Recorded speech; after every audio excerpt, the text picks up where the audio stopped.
Well, magandang tanghali. Ako'y pipick up dito sa may Chowking. Ganito kami mga rider. Mall na naman. Yan. Halos araw-araw na mall. Mga rider. Chowking. Nandito yung Chowking. Kaharap ng BDO.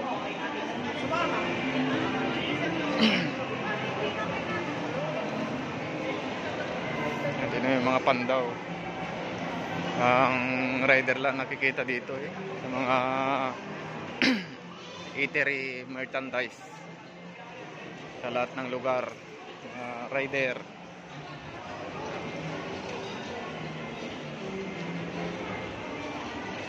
Ito yung video natin sa kabila.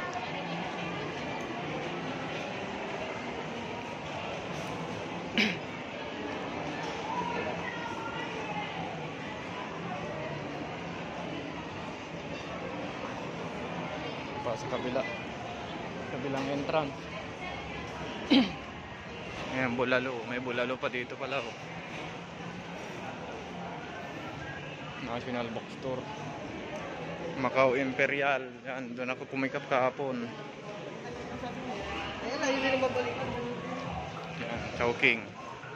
Dito kasi mga ka-travel, pag kayong mga delivery rider, mayroong sariling parking. Kaya minsan dito sa dulo kukuhanin yung food. Doon sa dulo yung parking, ang layo. Kaya mahabang lakaran. Kaya ang ginagawa ko minsan, tanggalin ko yung aking uniform, i-parking ko doon sa tabi-tabi yung aking motor. Kahit sa entrance makakapasok ako.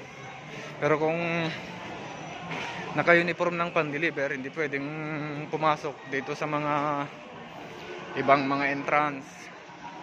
Tulad dito, yung mga entrance ng ganito, hindi makakapasok yung mga naka-uniform na rider.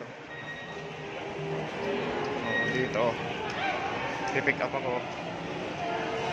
Okay, bye-bye. Ayan, mga ka-travel na ako na, ayan o, Chowking.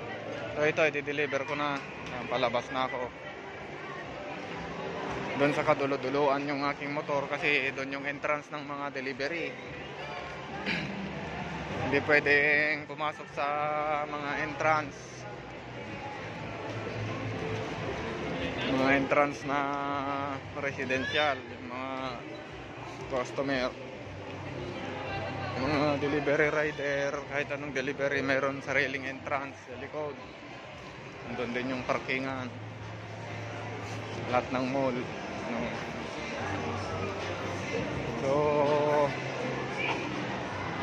bare month na mga ka-travel, marami ng tao dito sa mga mall. Ayan, bare month na, mga Ferris wheel na. Ayan. Doon ako dumaan kanina, Pandaw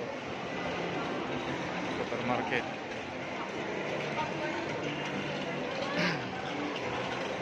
Ganda.